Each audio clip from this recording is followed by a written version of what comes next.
Hey, kia ora, Helen Brahms here, coming to you live from Sun City in Arizona, where it is an absolutely super fantastic, sparkling, fun Friday. I am so fired up. I have a lot happening today, so this is going to be really short. I have a call with one of my project managers today. We are just over 24 hours. We're like 24 hours and 20 minutes away from the big reveal tomorrow for the launch.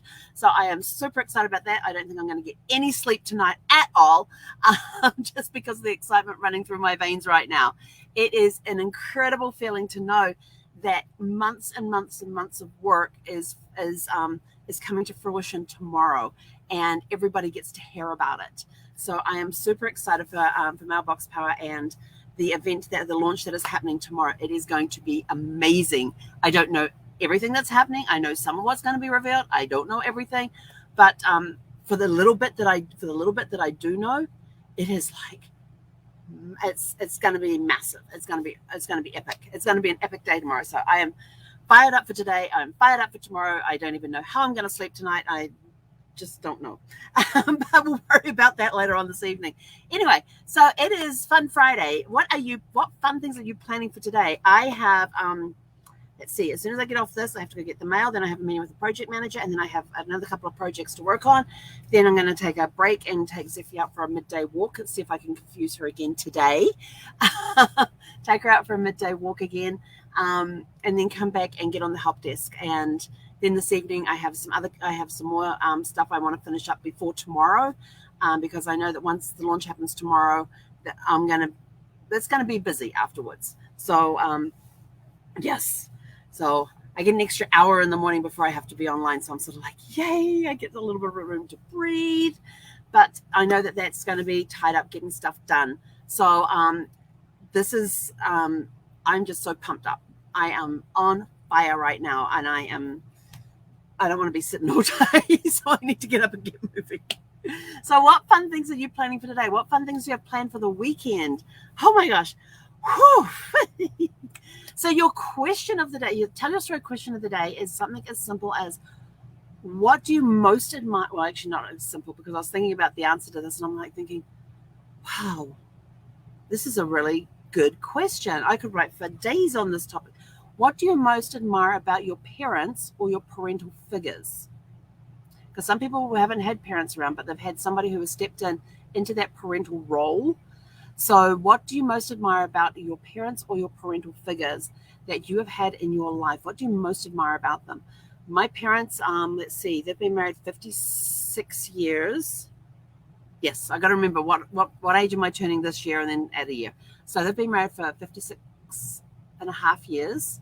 And it's just watching them together is just amazing. I love my parents deeply and dearly.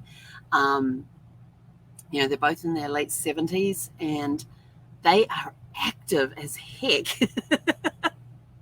Oh, we went for an hour-long walk this morning. Oh, we did this today. They're always out and about doing things, and they are just an amazing, amazing people. Very giving people. They very much have that service. They very much have that service trait in their genes, which has been passed down through the generations. They definitely have that. My dad is always out helping people with things in their garage, helping them put shelves up or other, handyman type stuff. My mum and dad both do Meals on Wheels, going out delivering meals to people. They are very active in their church. They've always been active. And the thing that I love the most about my parents is that is just the love that they have for each other, and the love that they have, and their faith. That is their strongest core, is the love they have for each other, and their faith is very, very strong in them. And my parents have always, we moved a lot when we were kids, because my dad's job had us moving around New Zealand a lot. And my mum just still doesn't believe that I went to 9 different schools. I love that conversation I had with my mum about that, when I rattled off all the schools, and her response was, oh, what horrible parents you had. But you know what? That brought us together closer as a family. And the cool part is that my mum had moving down to a science. And we would get into the new house, we would get to our new place, and sometimes we had to live in a motel. We might have had to live into a motel for 2 or 3 days or whatever, or a week or whatever, while we're waiting for our furniture to arrive. Or they may have still been looking for a house, or waiting for the house to be, waiting to close on the house, waiting for the movers to arrive. So we may have had to spend time with family. We may have had to spend time with in a motel. But we were always together as a family. And then when moving day came, my mom had that thing sorted out like crazy.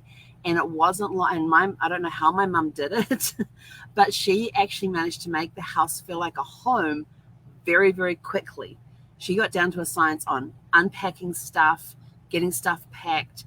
I mean, when it was time to move, she was a whirlwind through the house. She was a whirlwind through the house. But then unpacking the same way. Everything got done. Everything got laid out. And it wasn't, we weren't in the house that long before everything was in its place. So they got us. So my parents were very good at getting us settled very quickly in our new home.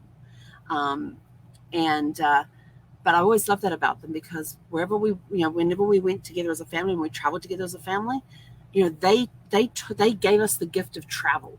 They taught us how to be a traveler within our own country, not just being a tourist, but how to be a traveler. And there is a difference between a tourist and a traveler. And the tourist just goes to see the touristy things, and they're not interested on the off the beaten path stuff. The traveler wants to get off the beaten path and blend in with the local community, and eat where the locals eat, shop where the locals shop, see the stuff that the locals know about that the tourists don't know about, that sort of thing. Yes, there are times that as a traveler, I'm a traveler. As a traveler, I do want to see the sights, but I tend to stand back. I'm not the person who, like if you're at the Leaning Tower in Pisa, I'm not the one that's trying to push it back up again, or standing far out that you can put your finger on top of the Eiffel Tower, that sort of thing. I'm not into those crazy sort of photographs. I just take the photographs to show that I was there, and I can talk about my experience there. And then I just want to blend back in and move around like a local. I may not speak the language, which helps me stick out like a sore toe, but I want to be. I just want to move around like a local, but not stick out. Blend in, absorb the culture of the area, because that's where I think you get the most benefit. And my parents taught us kids how to do that, and taught us how to be a traveler within our own country. Because yes, within New Zealand, you do get cultural differences based on the area that you are in. And so they taught us how to do that. But we always had excitement. We always had fun with, yes, we had ups and downs like any family does, but I always remember that the house is always, always, always full of love. That's the biggest thing. It's always full of love. Yes, we have arguments and we had fights and disagreements, but we always came back together again, because the love in the house was strong, and that was led by my parents.